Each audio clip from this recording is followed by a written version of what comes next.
Dear students, in this video, we are going to discuss the types of friction.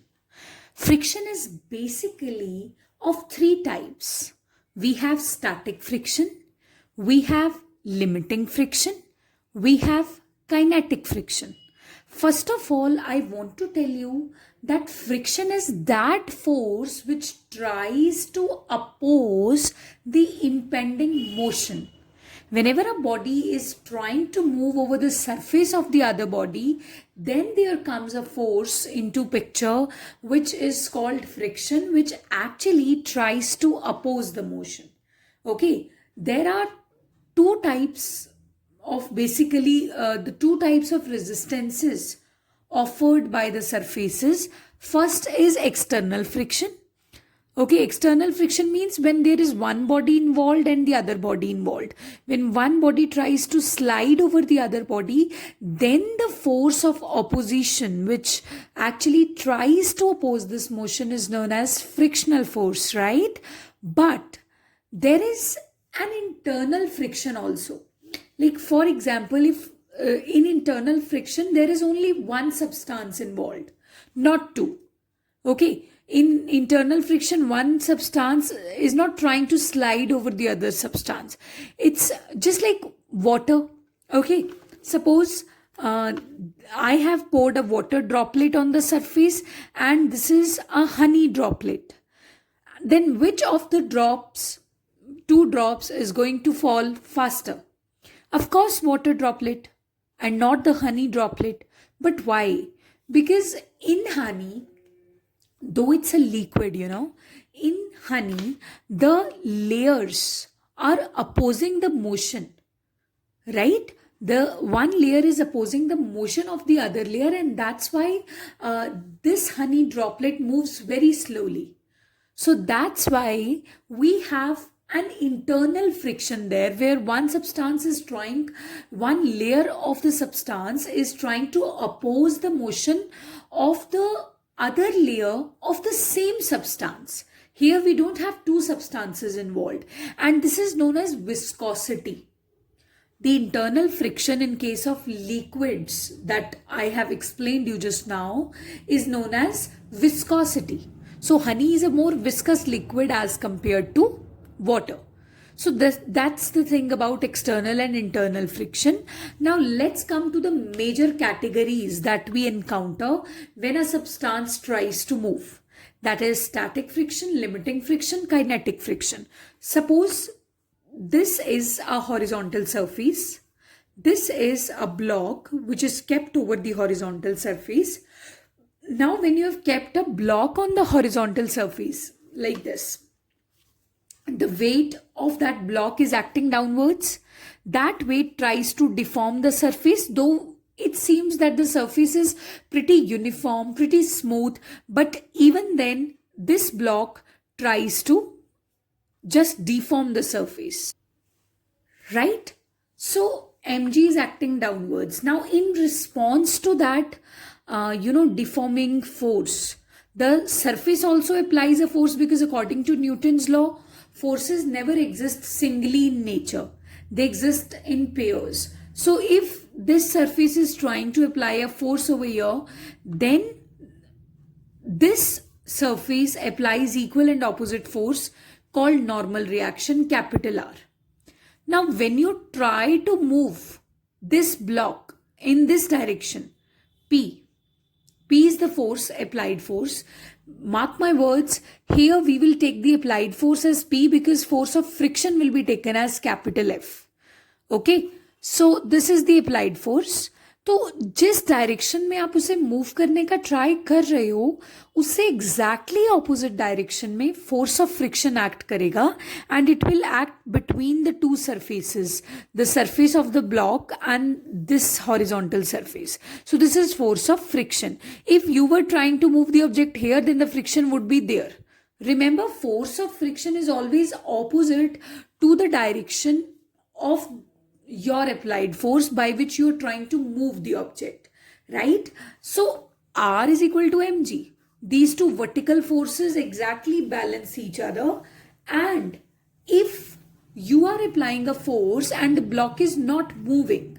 That means where the force applied by you is going, that is being counterbalanced by some natural force.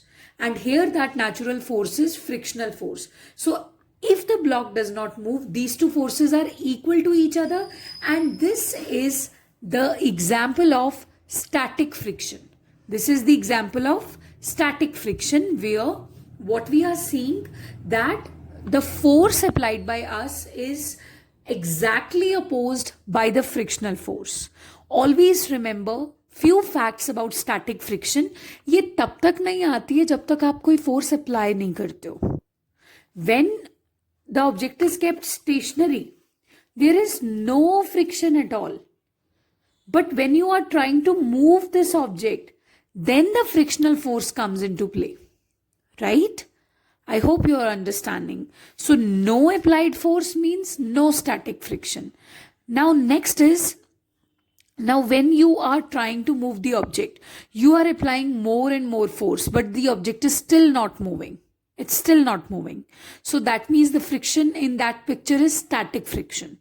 But eventually there comes a point when you are applying so much force on the object that the object is just on the verge of moving. कि अगर आपने उससे ज़्यादा time 1 second भी और continued रखा तो object move कर जाएगा. It's simply on the verge of moving. So in that situation, the maximum frictional force that the object is carrying is limiting friction, because that's the limit. Okay, exactly what is happening when I'm increasing this force, the frictional force is also increasing, but there eventually comes a stage when what exactly happens? The force applied by me exceeds so much that the friction is not enough to counterbalance and the object is just on the verge of moving. At that time, whatever the maximum friction nature is posing is known as limiting friction. Last is kinetic friction. What is kinetic friction? Even if the object has started moving, even then the friction stays there. When the object starts moving, even then the friction stays there, and that friction is known as kinetic friction. That friction is known as kinetic friction. How can I say with so much of surety that even when the object is moving, then the friction exists? Because when you are just, pedaling a bicycle, right? So actually what happens, friction तब भी होती है, लेकिन आपके applied force जो है वो इतना ज़्यादा होती है मैग्नीट्यूड में कि वो फ्रिक्शन को ओवर पावर कर जाती है and the bicycle is moving. जैसे ही आप पेडल करना छोड़ते हो, as soon as you leave the pedals, after some time, after few seconds और 1 or 2 minutes, the bicycle automatically comes to rest. Why? Because when you stop pedaling the bicycle, the force that you were applying is dropping down to zero slowly. There are two forces. There is applied force P on the pedals, and there is frictional force F between the bicycle and the road. So what exactly happens when you stop pedaling the bicycle?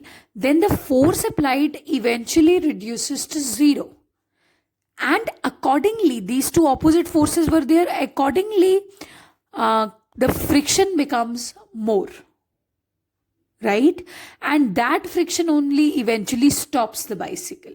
वो इसका मतलब वो पहले से ही थी जब आप bicycle चला रहे थे, बट ये था कि उसका मैग्नीट्यूड कम नज़र आ रहा था बिकॉज आपकी अप्लाइड फोर्स बहुत ज़्यादा थी. Okay, so after that, when you stop pedaling, so this is the situation that happened. Now now we need to realize which friction out of these three is more. So if you plot a graph between friction and applied force, then you are going to get a graph like this, of this shape, straight, then curved, then straight, right? So this portion, this linear portion, is representing static friction. This is representing limiting friction. This is representing kinetic friction. First of all, when you are applying a force, suppose you have a rock in front of you, you are applying a force, you're continually applying it, and eventually क्या होता है? Static friction increase होते जाती है, object is not moving at all, but the frictional force is increasing. Then there comes a stage where the friction reaches to its maximum value, and it's such that if you continue to apply the force which you were applying, then the object is simply on the verge of moving. It will start moving if you will continue to apply the force, right? So that's the maximum force, maximum value of static friction, which is known as limiting friction. But as soon as the object starts moving, then you have a kinetic friction. But can you observe that the magnitude of kinetic friction which occurs when the object is moving is slightly less than the limiting friction, isn't it? Of course, yes. But the question is why? Why kinetic friction is less than the limiting friction? Because, see, initially you need more force because you have to take out the object from the state of rest to the state of motion. But once the object has come in the state of motion, then the force applied by you will gradually decrease. So that's how kinetic friction is less than limiting friction. And there is there's another reason too over this story, and that is when the object actually starts moving, it's rapidly moving and moving. So the irregularities get very, very less time to interlock with each other. And that's how kinetic friction's magnitude is slightly less than the limiting friction. Okay. So after that, I need to tell you that kinetic friction is also known as dynamic friction. And dynamic friction is of two types: sliding friction, rolling friction. Sliding friction is the one when one object tries to slide over the other object. And the rolling friction is when the object is simply moving ahead. देखो, एक होता है circular motion, एक होता है linear motion. जब आप इन दोनों को combine कर देते हो ना, then it is rolling motion. Remember it. There is linear motion, there is circular motion. In linear motion, object is moving like this. In circular motion, object is rotating. But in rolling motion, it's rolling like it's rotating and going ahead also. जैसे मैं किसी inclined planes पे कोई cylinder रख दूँ, वो roll करते हुए नीचे आ रहा है. So it's moving ahead also, and it's, it's moving circularly also. So here you have rolling frictions diagram. Basically, what is the cause of rolling? Actually, when the object is in the rolling motion, suppose this is a wheel, right? This is a wheel. Now, what exactly happens when this is in the motion? The point of contact with the surface is this. There's a very, very less area which is under the contact, isn't it? So if very, very less area is in the contact, that would mean that pressure will be very high, because pressure is equal to force upon area. Since area of contact is less, pressure is very, very high. So if pressure is very high, so there is a lot of pressure on the road and it creates a depression. तो भी अगर wheel को इसको आगे जाना है तो इसको अपने आप को इस डिप्रेशन से डिटैच भी करना पड़ेगा, and it has to mount on LM also. It has to go ahead also. So this way you get rolling friction. Now the question is, why is it always advised to keep the tires of the vehicle inflated, properly inflated? Because when when the tires are properly inflated, they they become very hard. So when they become very hard, they just simply do not get compressed by road. वो road पर दबते नहीं है. तो क्या होगा? क्योंकि अगर road पर कंप्रेस हो जाएंगे तो एरिया ऑफ कांटेक्ट बहुत ज्यादा हो जाएगा. ठीक है. So that way the adhesive forces will also come into play. more molecules will interact with each other, and that's how adhesive properties will simply stop the vehicle and the vehicle will not be able to move. But here there is something very important. When they are very hard, they do not get compressed by road, and they can move easily without experiencing friction. One more thing, rolling friction is less than the sliding friction.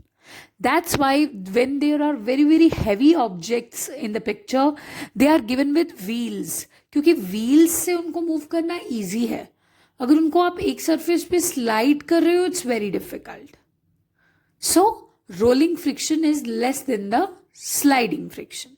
Thank you.